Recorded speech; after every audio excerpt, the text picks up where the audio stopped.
नमस्कार, जोहार, प्रणाम। मैं आपके साथ हूं कौशल किशोर। आप देखना शुरू कर चुके हैं रिपब्लिक सरगुजा। साथियों, आज मैं प्रतापपुर जनपद पंचायत क्षेत्र अंतर्गत ग्राम पंचायत नवाडी में मौजूद हूं और आप मेरे पीछे देखेंगे कि पंचायत भवन है ये नवाडी का। और यहाँ पे आज पंचायत का एक विशेष बैठक रखा गया था, जिसको हम बोल सकते हैं पंचायत की एक समीक्षा होती है। उसमें ग्राम सभा लगता है। ग्राम सभा में कई सारी चीज़ों का बिल पास होता है, कई प्रकार का वहाँ पे बातें रखी जाती हैं। समस्या का समाधान के लिए एक व्यवस्था बनाई गई है ग्राम सभा के रूप में। प्रस्तावों को ग्राम सभा की समिति वहाँ पे पास करती है, तब जा करके वहाँ पे काम का क्रियान्वयन होता है। लेकिन उससे पहले मैं आपको एक चीज़ दिखाना चाहता हूँ, बड़ा दिलचस्प, कि ऐसा ग्राम पंचायत जो शायद आज तक मैंने कभी देखा ही नहीं। और लोगों से भी पूछेंगे, बातचीत करेंगे, यहाँ के सरपंच से भी पूछेंगे, बातचीत करेंगे, यहाँ के जितने भी जनप्रतिनिधि हैं उन लोग से भी बातचीत करेंगे। मेरे पीछे आप देख रहे हैं कि ये है पंचायत भवन, और पंचायत भवन के अंदर का हाल आपको मैं दिखाना चाहूँगा। सबसे पहले हमारे साथ आइए कैमरामैन जी। ये हम इंटर हो गए हैं और ये है पहला, देखिए सबसे फ्रंट में हम घुसे हैं पंचायत भवन के। ये पंचायत भवन में मकई का डांटी और भूसा यहाँ पे है, जहाँ पे बैठना चाहिए सरपंच को, जहाँ पे बैठना चाहिए उप सरपंच को, जहाँ पे बैठना चाहिए पंच को, वहाँ पे बैठ रही हैं मवेशी। और आइए और देखिए यहाँ पे ये है अंदर का भाग। ये है अंदर का भाग। हालांकि अभी अंधेला है, उतना ज़्यादा आपको हो सकता है दिखाई ना पड़े, लेकिन जो आप देख पा रहे होंगे ये बड़ा ही दिलचस्प है और देखने में आपको बड़ा अजीब सा महसूस होगा कि आखिर ऐसे कैसे हो सकता है। यहाँ का पंचायत भवन आखिर नहीं है तो पंचायत कैसे चलता है?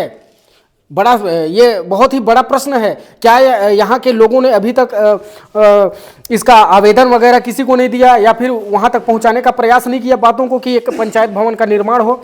ये है यहाँ का जीर्ण तीर्ण अवस्था। अलमारी को एक बार दिखाइए जिसमें दस्तावेज वगैरह रखे जाते हैं। ये एक अलमारी है। और आइए और दिखाता हूँ मैं आपको। ये देखिए झाड़ियों से बना जंजाल, इस झाड़ी को दिखाइए। ये है पंचायत भवन। साथियों, ये पंचायत भवन है। ऐसा दुर्दशा हमने आज तक कभी देखा ही नहीं।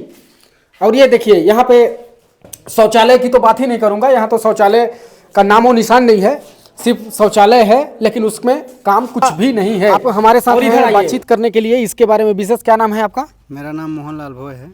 भोय जी, आपके नवाडी में मेरे को ऐसा लगता है कि इस पूरे जनपद क्षेत्र के अंतर्गत पहला ऐसा ग्राम होगा जहां का ग्राम पंचायत भवन जो है मवेशियों के लिए बनाया गया है।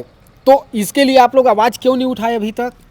इसके लिए मैं कई बार शासन प्रशासन से ग्राम पंचायत भवन के लिए मांग भी रखा जी, और जनपद सीओ से भी इस बात को रखा मैं वहां जा कर के जी, पर आज तक न जनपद के द्वारा हम लोगों को कोई रिस्पांस मिला और न ही शासन प्रशासन से कोई इसका रिस्पांस मिला। तो अभी तक मौखिक में आपने बोला कि लिखित में दिया?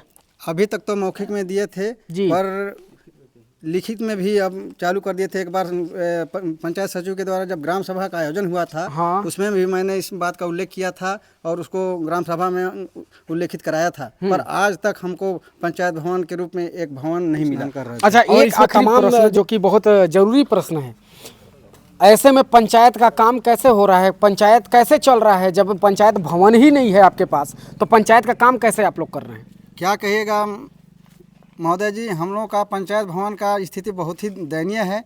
जब हम लोग के यहाँ कोई ग्राम सभा का आयोजन कराना होता है जी, तो हम किसी पेड़ का सहारा लेकर के करते हैं जी, और जब पानी आ जाता है तो उस समय हम लोग को और भारी कठिनाई का सामना करना पड़ता है। किसी स्कूल में घुस जाते हैं, तो कभी सामुदायिक भवन में घुस जाते हैं, तो कहीं अतिरिक्त कक्ष में घुस करके हम लोग अपना ग्राम सभा का आयोजन करते हैं। चलिए, आपने सुन लिया इनके द्वारा भोय जी ने क्या बताया है। अगर आप लोगों में थोड़ा भी अगर हया है तो इस पर विशेष ध्यान दीजिए, क्योंकि ग्राम पंचायत में अगर पंचायत भवन ही ना हो तो पंचायत कैसी, फिर वहाँ का पंचायत का काम कैसे चलेगा? चीज़ को आगे बढ़ाता हूँ। आज इस ग्राम में ग्राम सभा का बैठक था और ग्राम सभा के बैठक में देखिए लगभग पूरे गांव वाले हैं। पूरी तरह से सभी को दिखाइए, लगभग पूरे गांव के लोग यहाँ पे मौजूद थे। तो हमारे साथ सरपंच हैं गांव के, हमारे साथ सरपंच प्रतिनिधि हैं और भी जनप्रतिनिधि हैं, पंच लोग हैं और गांव के वरिष्ठ जन भी हैं। और यह आप ये देखना होगा कि आज जनपद पंचायत में एक अहम बैठक भी रखी गई थी।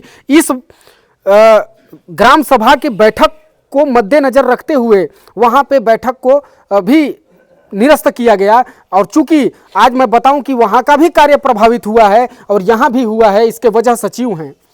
तो आइए जानते हैं कि यहाँ का सचिव कौन है और आखिर वजह क्या था। क्या नाम है आपका, पहले बताइए। सचिव आपका क्या नाम है? राजकुमारी। आप सरपंच है ना? हाँ। सचिव का क्या नाम है? हीरा चंद Marco. Hira Singh Marco. Hira Singh Marco जी यहाँ कभी आते हैं या फिर आज ही नहीं आए हैं, क्या बात है? नहीं आवे नहीं करे। अच्छा, नहीं आए। तो उनका नहीं आए के वजह से जो है कि आज के जो तुमन के बैठक हर गड़बड़ाई। हाँ। आइए इनसे और भी बात करते हैं। सरपंच प्रतिनिधि, आपका क्या नाम? मेरा नाम संतोष है। तो ये बताइए संतोष जी, आज आप लोग का ग्राम सभा था, इस ग्राम सभा को आप लोग क्यों आखिर संपन्न क्यों नहीं हो सका, उसका ठोस वजह बताइए लोगों को। सच्चू सुबह फ़ोन किया था, सच्चू बोले मैं आ जाऊंगा 12 बजे चिकरवाई कोटवार से। इसके बाद सच्चू नहीं आए, उसी कारण से ग्राम सभा नहीं होता। हर बार, एक बार नहीं, हर बार, हर ग्राम सभा में। अच्छा, हर बारी का यही सिस्टम चल रहा है? यही सिस्टम चल रहा है कि हर बार सचिव आते नहीं है और आपका ग्राम सभा निरस्त या फेल हो जाता है, नहीं हो पाता है, फेल हो जाता है। तो आप लोगों का इसमें क्या, आपने किसी ऊंचे अधिकारी, जनपद के सीईओ वगैरह किसी को बताया, इन्फॉर्म किया? बताए थे तो बोले कि ठीक है। तो इससे पहले अगर वो नहीं आया तो क्या इससे पहले आप लोगों ने कभी उनके बारे में आवाज़ उठाया? उनके बारे में आवाज़ नहीं उठाए थे, लेकिन बताए थे सीओ को। नहीं, बताना और आवाज़ उठाना दोनों में फर्क होता है। आवाज़ नहीं उठाए थे। तो क्या आप लोग का क्या अगला कदम क्या होना चाहिए? अब क्या करेंगे आप लोग? इस प्रकार से कब तक चलेगा? दूसरा सचिव चाहिए, ये सचिव का हटाइए, मेरा कहना है। आपके हिसाब से क्या दूसरा सचिव चाहिए? मेरे हिसाब से तो देखिए, सचिव को आज मैं 5-6 बार फ़ोन किया, लेकिन सचिव ने कभी फ़ोन रिसीव करता ही नहीं है। और मैं इसके शिकायत मौखिक तौर पे या मोबाइल से अपने जो पंचायत साहब हैं सुरेश पैकरा, उनको अवगत कराया था कि हमारे पंचायत सचिव हम लोग कभी फ़ोन नहीं उठाते हैं और इनको बोलिए तो कभी आए, लिखित में तो नहीं किए, लेकिन आज भी नहीं आए। तो हमारा ये कहना है कि सचिव के ऊपर तत्काल कार्रवाई करते हुए दूसरा सचिव हमको यहाँ नियुक्त करके भेजे। हम इस सचिव से संतुष्ट नहीं हैं। किसी भी ग्राम सभा होगा तो भी सचिव नहीं आता है, अगर किसी को साइन करवाना हुआ, किसी को प्रस्ताव बनवाना हुआ तो भी सचिव नहीं आता है कभी। ना तो सचिव की सबसे बड़ी गलती है, कभी किसी का फ़ोन नहीं उठाते हैं। इसके बारे में मैंने सीओ सर से भी बात किया। सीओ सर ने बोले कि आप चाहते क्या हो, तो अपना बोले कि हमको इस सचिव को यहाँ से निलंबित या सचिव को हटाते हुए दूसरा सचिव नियुक्त करके भेजें। तो आगामी आप लोग को कब तक ऐसा होने का चांस है कि आप लोग का हो जाएगा? वो तो हम लोग बोले भाई मतलब सीओ से हमारी बात हुआ कि भाई सीओ ये अपने सचिव जो है इनको तत्काल हटाते हुए, मतलब आज कल में हटाते हुए, कल हम परसों हमको नया सचिव चाहिए ताकि हम आज का जो ग्राम सभा है उसको रख सकें, ग्राम सभा कर सकें। हमारा पंचायत भवन बहुत जर्जर हो चुका है, हमको नया पंचायत भवन चाहिए। इसी बारे में मैंने सीओ सर, पीओ सर सबसे बोला, प्रस्ताव बनवाया, एस्टीमेट बनवाया, 17 लाख रुपया का एस्टीमेट भी बना था, लेकिन हमारा पंचायत भवन आज तक स्वीकृत नहीं हुआ। ये 2022 की बात है। लीजिए, 3 साल बीत गया देखते ही देखते, लेकिन अभी तक इनका पंचायत भवन भी नहीं बना और अब बैठक हो रही है तो सचिव साहब का अलग ही ड्रामा चल रहा है। सचिव साहब, अच्छा क्या नशेड़ी वसेड़ी है क्या सचिव जी? क्या पीते उते हैं? फोन तो उठावे नहीं करते हैं ना, फिर मैं फोन लगाने बंद कर दिया। जब एक नौकर है सचिव, अब हम लोग प्रतिनिधि का फोन उठा तो हम ऐसा उसके पैर में जाएं। तो आखिर ये सचिव का कब तक, और लोगों से जो भी बातचीत करते हैं, क्या नाम आपका? मेरा शैलेश सिंह मरगांव। अच्छा, तो शैलेश जी बताइए, क्या सचिव के बारे में सुनने को मिल रहा है आपके गांव में? भाई प्राय ऐसे ही चल रहा है क्या?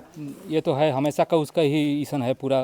सुबह से कोटवार भी चिकरा है, कोटवार चिकरा सुबह कि भाई 12 बजे सबको इकट्ठा होना है, सब भाई गांव के इकट्ठा पब्लिक सब लोग हो गए, 12 बजे सब आ गए। अब यहाँ देख रहे हैं सचिव का पते नहीं है, 3-4 बज गया, सचिव आवे नहीं कर रहा है। तो डेली का उनका सब पैसा ही है उनका डेली का, वो कभी आवे नहीं करता है। मतलब कि ये गांव को एकदम एक तरह से ये देखा जाए तो नेग्लेक्ट कर दिया गया, नेग्लेक्ट कर दिया है। वो आवे नहीं करता है, कुछ कर भी नहीं करता है, काम कुछ कर भी नहीं करता है। उसके हिसाब से इस गांव में कुछ भी हो कोई मतलब नहीं है, कोई मतलब नहीं है उसका काम। तो देखिए, हम लोग को दूसरा सचिव चाहिए तत्काल में। अगर मान लीजिए अगर ये आपकी मानसा पूरी नहीं हो पाती है कि तत्काल में आपको नहीं मिल पाता है, आंदोलन करेंगे हम लोग।